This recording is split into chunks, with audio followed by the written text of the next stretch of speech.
En amour, je ne sais jamais comment me comporter et ça se termine toujours mal. Bonjour à tous, bonjour à toutes. Alors ça me rappelle un peu une chanson de Philippe Laville. Avec les filles, je ne sais pas, quand il faut ou quand il faut pas, quand il faut pas, parler du temps ou bien parler d'amour. C'est quelque chose que je vois assez souvent enfin que je voyais assez souvent en coaching de la part des hommes, mais aussi des femmes. Voilà. La femme va plutôt me demander des conseils, quel sujet aborder, comment se maquiller, comment se coiffer, comment s'habiller lors des premiers rendez-vous. L'homme va surtout me demander comment se comporter, quel sujet également aborder. Parce que pour eux, c'est vraiment très très important quand vous rencontrez quelqu'un de savoir quoi dire. Voilà. Alors je vais vous donner quelques exemples et vous allez voir que c'est vraiment très très simple à comprendre. Donc vous avez la personne tout d'abord, si vous êtes arrivé au premier rendez-vous, au premier café à prendre ensemble, c'est qu'il y a eu quelque chose qui a matché. Pour avoir envie de passer du temps avec une personne, de prendre un café, de discuter, c'est que la personne a quelque part vous l'attirez et elle vous attire. À moins que ce ne soit juste pour se faire payer un petit café en terrasse par quelqu'un de sympa, mais bon, généralement, vous allez très très vite le savoir. Voilà. Alors, il y a quelque chose que j'ai souvent remarqué chez les gens, c'est cette espèce de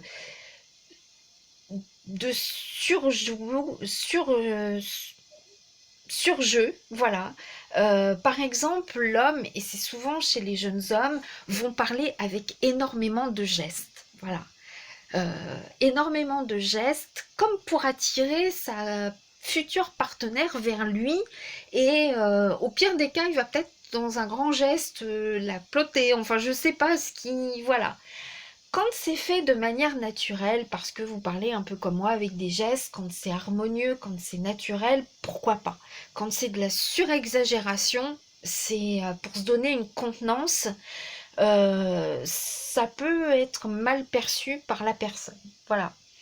Souvent, j'ai remarqué aussi chez l'homme, il emploie des mots qu'il n'emploierait pas habituellement. C'est l'homme qui veut vraiment, par exemple, se donner la contenance d'un mec super cool. Donc, il va se mettre à parler en verlan, qui va se mettre à parler un peu dans un langage populaire, un peu Jones, qui va employer des mots très à la mode pour se donner une contenance de mec super cool. Voilà. Si c'est pas du tout votre langage habituel et si c'est pas du tout dans votre, enfin, ça colle pas à votre image parce que devant nous, on a un homme qui est assez mature, assez la tête sur les épaules et d'un seul coup il vous parle de sa rhum et puis que ça lui casse les yeux, etc. Ça peut être assez désarmant en fait. Voilà. C'est quelque chose de finalement qui est très animal parce que si vous regardez bien, il y a toujours la parade amoureuse. Le paon va déployer sa queue en roue, le pigeon va avancer autour de la pigeonne en dandinant la tête, en roucoulant et en gonflant les plumes. L'homme est un petit peu pareil. Alors parfois il va en mettre plein la vue à sa compagne. Moi j'ai tant de QI, voilà. C'est pas quelque chose qui est nécessaire à avancer face à l'autre, qui peut même se sentir un peu en dessous, enfin un peu rabaissé, hein, d'accord? Voilà. Moi, j'ai fait le tour du monde. Les Seychelles, oh là là, c'est ma résidence secondaire. J'ai une petite maison aussi très sympa à Monaco. L'Australie, j'adore, mais j'ai fait le tour de l'Australie. Les Nouvelle-Zélande, je connais par cœur. J'ai fait pas mal de safari photo, hein, attention, cruelty free, moi je suis contre tout ce qui est guns, le cloud. Non, non, non, moi je suis très peace and love.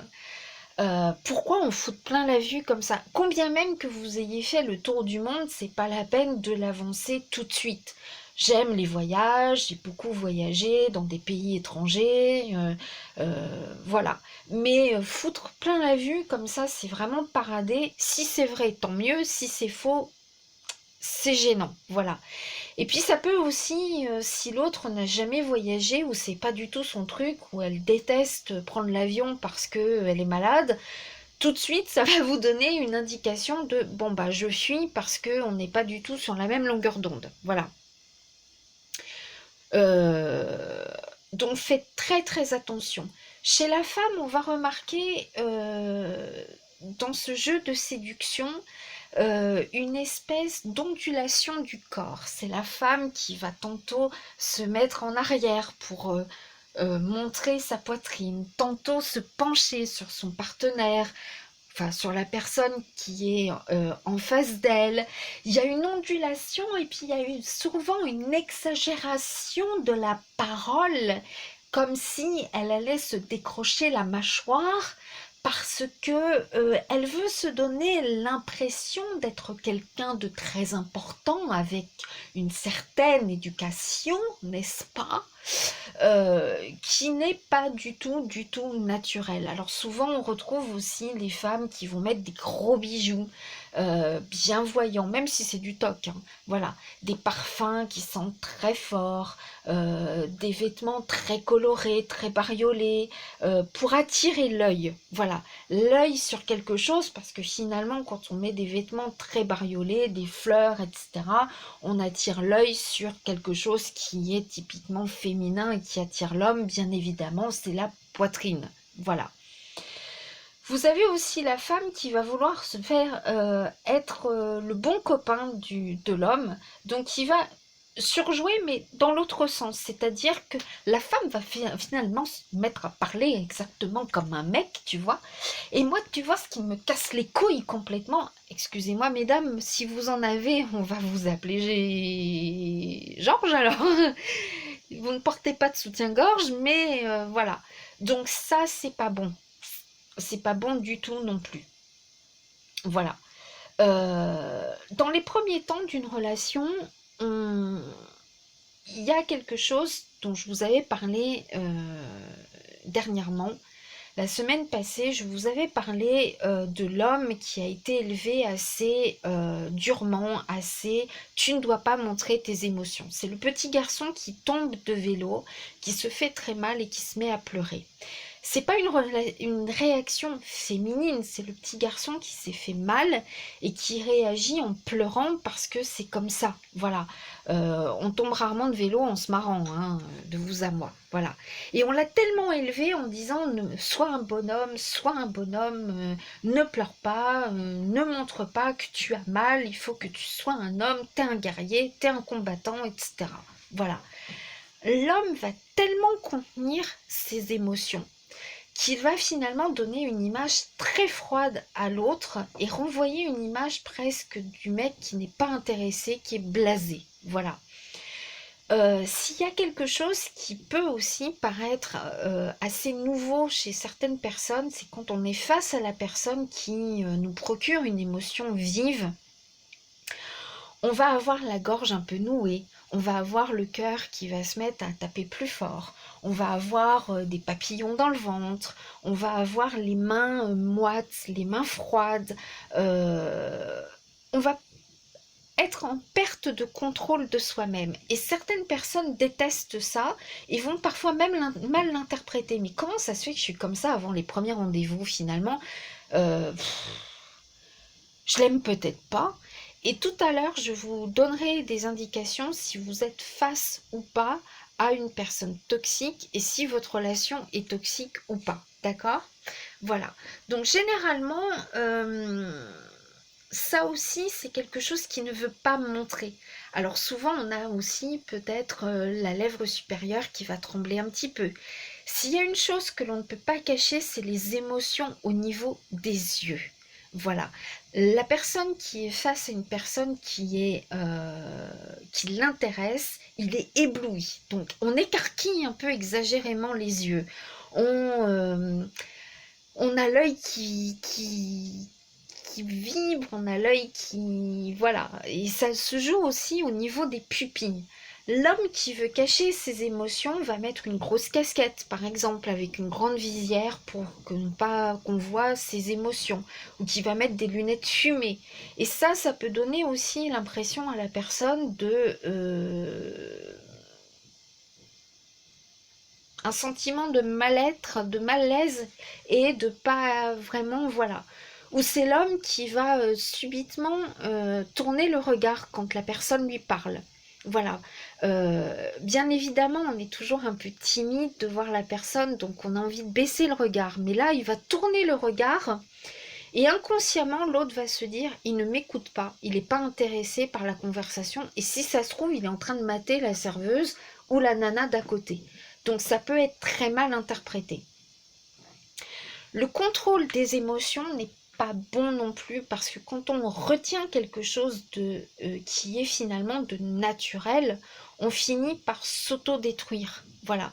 Imaginons que vous ayez ça gargouille hein, et vous avez une très forte envie d'aller aux toilettes. Vous allez contre nature parce que vous allez vous retenir. Donc ça va vous donner une image très je me retiens d'aller aux toilettes. Je me retiens. Quand vous retenez vos émotions, vous êtes à peu près dans le même état d'esprit. C'est-à-dire que face à elle, la personne que vous intéressez va avoir l'image de quelqu'un d'extrêmement coincé, extrêmement... et on ne sait pas ce que vous êtes en train de retenir. Est-ce que c'est de la colère? Est-ce que vous avez envie de vous lever et couper court à cette discussion? Est-ce que vous avez... Voilà. Donc, c'est pas bon non plus. Parfois, les personnes qui manquent de confiance en elles vont involontairement devenir un peu sadiques. Et là, je ne vais pas parler du trouble psychiatrique du pervers narcissique, c'est pas du tout ça, mais c'est parfois involontaire. Voilà.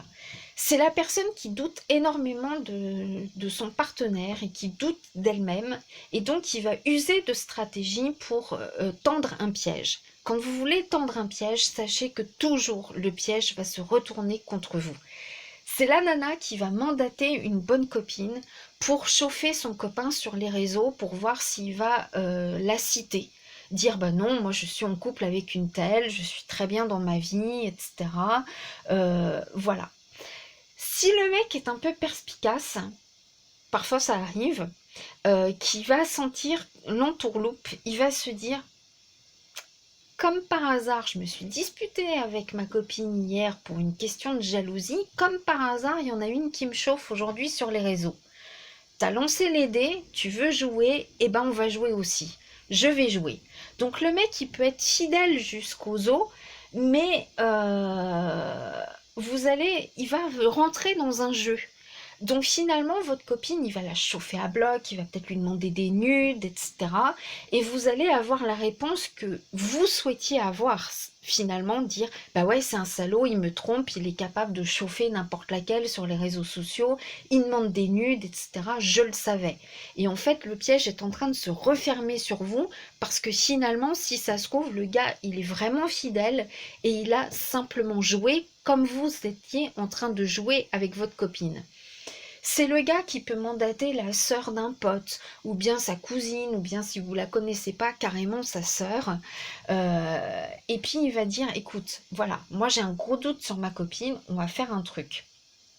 Tu vois, tous les jours, elle sort du boulot à 19h. Et bien à 19h, on va faire mine de rien, on va se balader main dans la main et on va voir sa réaction. Soit la nana, elle a remarqué que vous aviez vraiment des traits de physique vraiment identiques. Ça peut être le même nez, ça peut être la même forme des yeux, la même couleur de cheveux, etc. Elle se dit, c'est pas possible, c'est sa sœur, il se fout de moi. Donc, soit elle va pas marcher dans ce jeu-là et vous allez être vexé parce que vous vouliez provoquer quelque chose de négatif face à cette personne. Tu me trompes, hein, t'es un salaud, je le savais, hein, tu vois d'autres femmes et tout et tout. Et là, vous allez dire, mais non, pas du tout, c'était ma sœur. Bon, tu sais, on est frères et sœurs, on se balade main dans la main. Voilà. Ou bien la nana, elle va jouer dans votre jeu, dans votre sens, et dire, mais dis donc, la fille là, avec laquelle je t'ai vue, c'était pas ta sœur? Elle a un problème mental, que tu es obligé de lui tenir la main pour traverser la rue? Non, parce qu'à son âge, on s'est traversé seul quand même. Ou c'était pas ta sœur avec qui je t'ai vu là? Vous avez des relations bizarres dans la famille? Qu'est-ce qui se passe?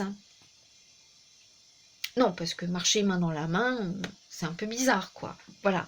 Donc finalement, vous allez tomber dans votre propre piège parce qu'elle va donner, elle va vous donner une image de et à votre sœur que vous ne vouliez pas. Voilà. Ou bien, ah, tu marches main dans la main avec des femmes, toi. Oh, bah, c'est bien, sympa. Et elle peut aussi se venger avec quelqu'un, attendre que vous sortiez de chez vous et bécoter ou faire semblant de son cousin ou n'importe quoi. C'est un jeu qui est vraiment malsain. Parfois, on a des personnes qui vont prêcher le faux pour savoir le vrai, pour arriver à la réponse qu'elles souhaitent entendre. Euh, J'ai pas d'exemple précis là, mais voilà. Euh,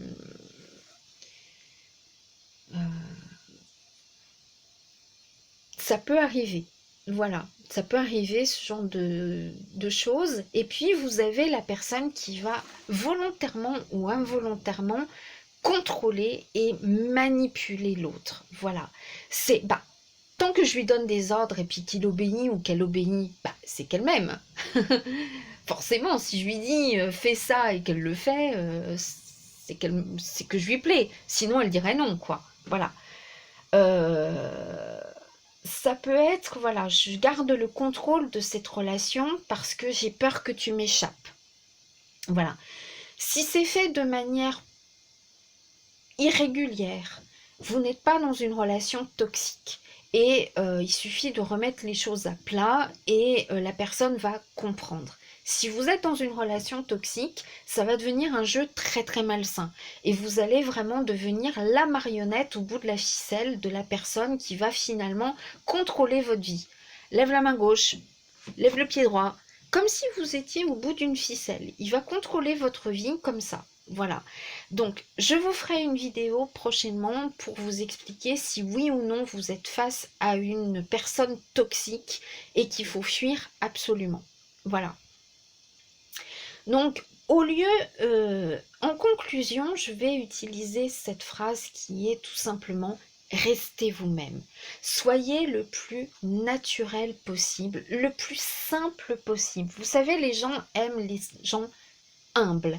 Et parfois, les gens qui se la racontent, qui se la pètent, c'est pas les plus riches, les plus célèbres, les plus ceci, les plus cela. Ce sont souvent des gens qui ne sont rien du tout et qui veulent paraître. Voilà.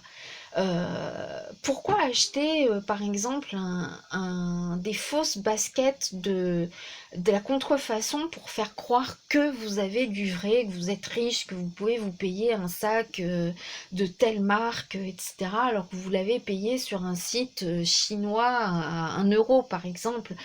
Pourquoi vouloir paraître ce que vous n'êtes pas? Voilà. Dans le jeu de la séduction, c'est un jeu bien évidemment, mais sachez dire véritablement quelles sont vos intentions. Voilà, pour ne pas fausser l'autre et lui donner par exemple de faux espoirs. N'utilisez pas non plus la technique du chaud, du froid, du je dis tout et son contraire. Voilà, c'est le gars qui va dire moi je me sens tout à fait prêt à avoir des gamins, mais le mais est super important parce que le mais veut dire finalement je suis en train de te baratiner, je pense le contraire. Je suis prêt à avoir des gamins, tu vois, je regarde tous ces pères de ma génération et je me dis j'adorerais avoir un gamin, mais il faudra quand même que je change de voiture parce que ma citadine ne sera pas assez grande, mais je ne suis pas sûre de savoir gérer les pleurs, tu vois, ça va me fendre le cœur, je sais pas, puis quand il commencera à faire des colères, je sais pas si j'aurai les nerfs assez solides pour supporter ça. Euh, J'adore je sais pas ce que je vais dire, je me sens totalement prêt à être dans une relation sentimentale, à vivre une vie de couple à fond, vivre ensemble, mais j'aime encore bien ma tranquillité, j'aime encore bien pouvoir être tranquille chez moi, etc. Donc le mais est super important. Donc ne jouez pas dans les je pars par des chemins de traverse, allez droit au but. Une femme qui va vous dire, j'ai eu 2 enfants, je suis séparée depuis X temps, maintenant ma priorité c'est leur éducation, c'est avoir une vie stable, une petite relation tranquille, sans dispute, où on va vraiment bien s'entendre, parce qu'avec mon ex-ami c'était très houleux, c'est pour ça d'ailleurs qu'il a demandé le divorce. Maintenant, ma priorité, c'est plus d'avoir un troisième gamin, mais c'est de m'occuper pleinement de mes enfants dans une ambiance beaucoup plus sereine. Vous savez, messieurs, que si vous recherchez une femme pour avoir des enfants, cette personne-là n'est pas ouverte à en avoir dans les 2 prochaines années. Voilà. Sa priorité, c'est ses 2 enfants, les élever calmement et d'être dans une relation paisible. Voilà. Le gars qui vous dit, moi ça fait 5 ans que je suis séparée et ça fait 5 ans que je suis célibataire et finalement je suis bien comme ça. Ça veut dire ce que ça veut dire, hein. Ça veut dire je ne suis pas du tout prêt à être en couple. Donc si tu recherches une relation stable, ce sera pas avec moi. Voilà. On a tendance à se dire c'est pas grave, je vais pouvoir le ou la changer et ne cherchez jamais à changer une personne. Voilà, laissez-la changer. On a toute notre vie pour changer, euh, mais n'essayez pas de forcer le destin. Voilà, si cette personne n'a vraiment plus envie de se mettre en couple, eh bien ne la forcez pas non plus. Voilà, s'il a envie de vous proposer un jour, s'il en a le courage de vous proposer une vie commune, il le fera. Voilà. Euh, Ça se fera ou ça se fera peut-être pas, mais vous êtes au moins prévenu. Voilà. Ne déballez pas votre vie comme un CV lorsque vous rencontrez une personne pour la première fois, c'est votre premier encart. Gardez un jardin secret, mais dites véritablement les choses qui pourraient éventuellement aider. Alors pas des choses très intimes, mais par exemple, ah bah écoute, on est bien tombé aujourd'hui, je suis bien parce que voilà, j'ai une tendance à être très migraineux ou migraineuse et parfois malheureusement je suis obligée de rester 2 jours dans le noir complet, à ne parler à personne tellement ça me tape dans la tête, je ne peux plus rien faire. Donc là, la personne sait qu'il y aura des jours où vous ne pourrez pas vous voir, où vous ne pourrez pas, voilà. C'est pas une honte d'avoir une pathologie ou autre, mais c'est à l'autre de savoir comment il va composer avec ça. Soit il va se dire, bon, ça va être vraiment compliqué, je pourrais pas gérer, je ne continue pas la relation, et c'est bien dommage de passer à côté d'une relation juste pour ces détails, ou dire bon après tout c'est pas grave, moi pendant ces 2 3 jours où il pourra pas me parler, j'en profiterai pour voir mes copines, pour faire du shopping, etc. Voilà. Ça c'est aussi très très important. Qu'est-ce que je voulais dire d'autre également? Soyez tout simplement naturel. Si, mesdames, vous n'êtes pas du tout maquillage, si vous n'aimez pas vous maquiller, eh bien, au premier rendez-vous, maquillez-vous tout simplement, mettez une petite touche de mascara pour montrer que vous faites un effort aussi. Euh, Mettez une petite poudre bronzante par exemple, ou juste une petite poudre matifiante, mais si vous n'êtes pas du tout du genre contouring machin et tout, parce qu'en fait la première chose que l'on va voir chez la personne, c'est la chose qui va nous attirer. Si vous jouez un jeu, vous êtes en train de duper l'autre. Soit la personne va dire bon, c'est une femme sophistiquée, moi elle ne m'intéresse pas parce que j'aime les filles simples. Voilà, elle va passer 3 heures dans la salle de bain, ça m'intéresse pas. Alors que finalement, vous êtes une fille simple. Et donc, il peut passer à côté, vous dire waouh, c'est une fille sophistiquée, j'aime ça, elle prend soin d'elle et tout, j'adore ça. Et finalement, vous allez être obligé d'être maquillée comme un camion volé tous les jours.